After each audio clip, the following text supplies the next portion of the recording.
Hey guys, this is Axel here, and welcome to my bi-yearly upload, because my upload schedule is more inconsistent than those ice cream popsicles of characters' faces. Jokes aside, welcome back to a brand new video. Or if you're new here, welcome. And today we are going to talk about and show off the developer test levels and behind-the-scenes content of Until Dawn.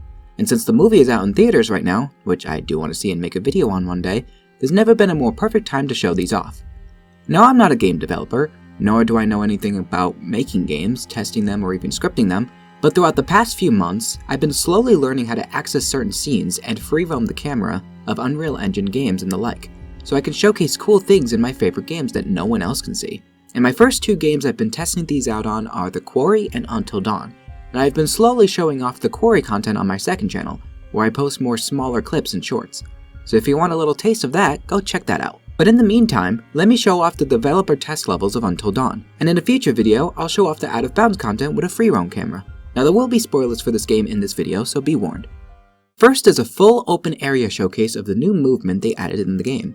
There's an area where they tested the movement transitions from walking to going on stairs, there's slopes to test how the character would look walking up and down slopes or planes, and areas where they test the collidability of small walls and huge ones. There's also gates you walk through to change the state of the character.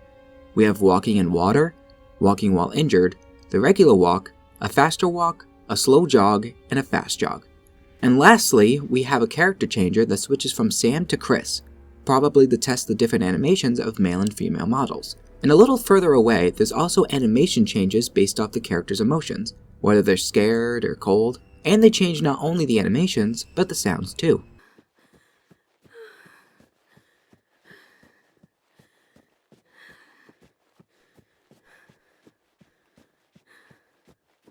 But the sounds only work on female voices, with Chris having Sam's voice lines.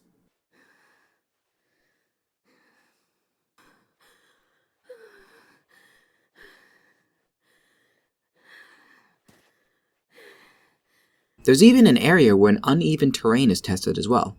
Now what I find weird is that there's a faceless model of Chris and Josh looping a quick running and stopping animation. There's also an area called Turning Clock, probably to test the characters turning in certain directions, as well as text saying deep snow, but with nothing around it. But taking the camera out in the distance, you could see a boxed section that reads Return to Hub, so there seems to be a way to get up there that I just didn't figure out. There's also a text talking about testing via holding items, but I couldn't get that to work for some reason. It seems there's a full debug menu that the developers have that lets you add weapons or change characters to more options, which, as I said, I'm not a game developer, so I wasn't able to access said menu. There's also another map kind of like this where it's just exclusively the stairs test from before, where blocks showing where the animation is from the stairs starts and stops. There's 3 different stairs, one small one tall one, and one extra tall where it has a non-stair platform in the middle.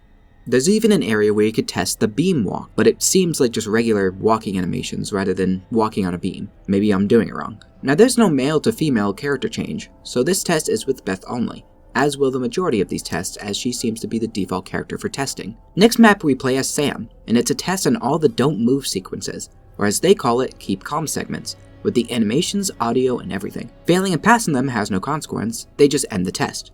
Now some animations aren't included in said tests, like Sam's scared reaction to the Wendigo. She's just stone cold like she don't even care, which I find hilarious. There's also an infinite health version of the Sam Wendigo don't move segment, and so I turned off the HUD in case anyone would want to make a meme out of this.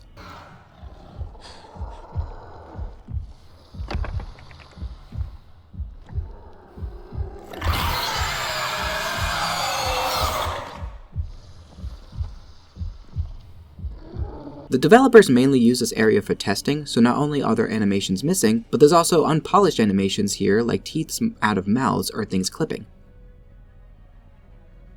There's also text that say how long a don't move segment lasts, as well as showing how many segments are in said tests, like how Matt and Jess's don't moves are in one test segment, and same as Sam's don't move at the very end of the game.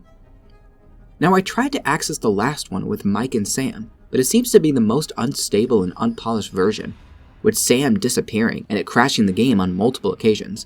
Probably because it's the only one that has a full scene of Mike planning the house explosion, both when he got attacked and when he didn't.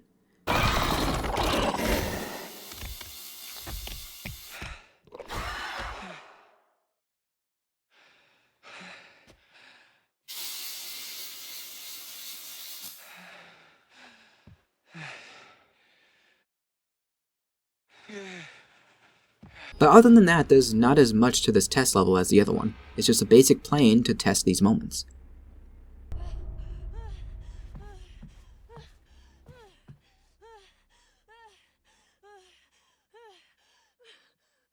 There's also one more segment like this last one. This one testing all the guns and weapons you use in the game and their aiming. Now, like in the first level, I couldn't access the debug menu that gives the characters any weapons. So in every test, it's the same aiming test with Chris and Sam from the beginning of the game, with it being a more broken version of that scene as Chris's model is messed up and the animations aren't following the aiming, and it's just moving on its own. Now, I'm not sure if it's because I don't have those certain weapons, or this is just how the test is as it's just aiming, but sadly this is all I could show from this level. Next is an archive of all the interactable objects in the game.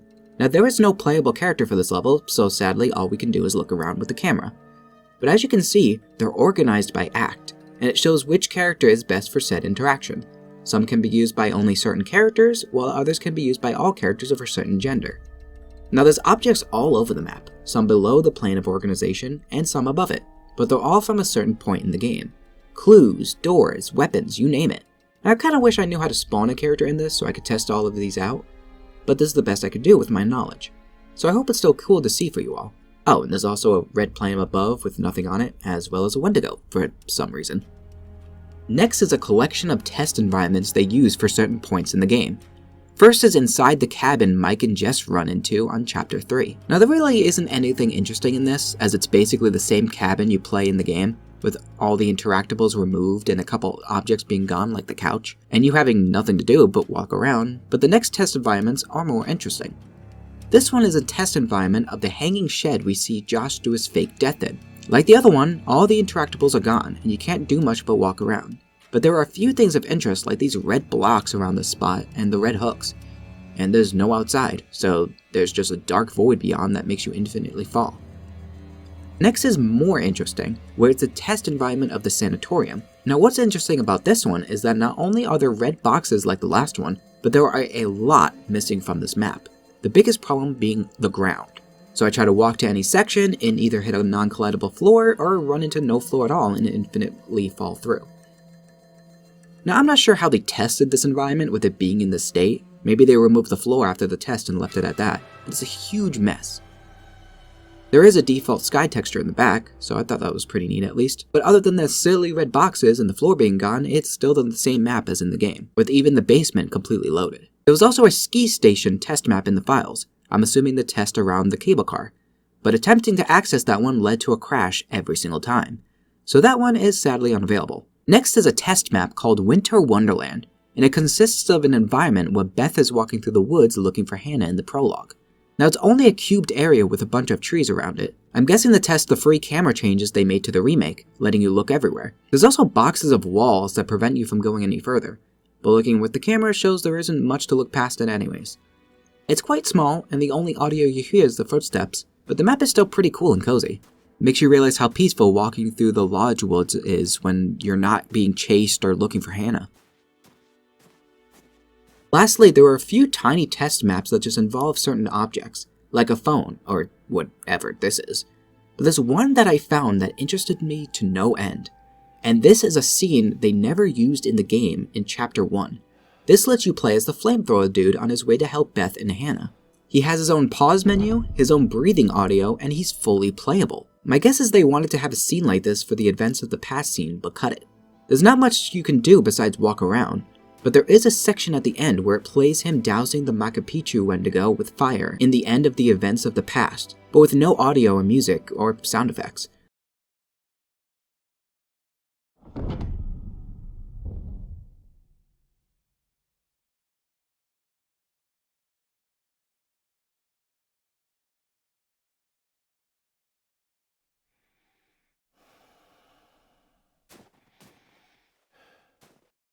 Probably the audio was added separately, as I've noticed with the now removed last time on Until Dawn scenes.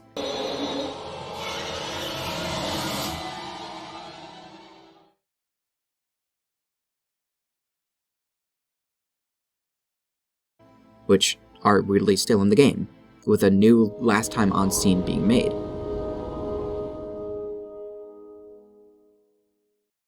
I guess they removed them midway through the development as they felt they're unnecessary. They didn't really remake anything else besides the last time on Until Dawn scene. So that's 7 gigs of video content now being unused on this game. 7 gigs!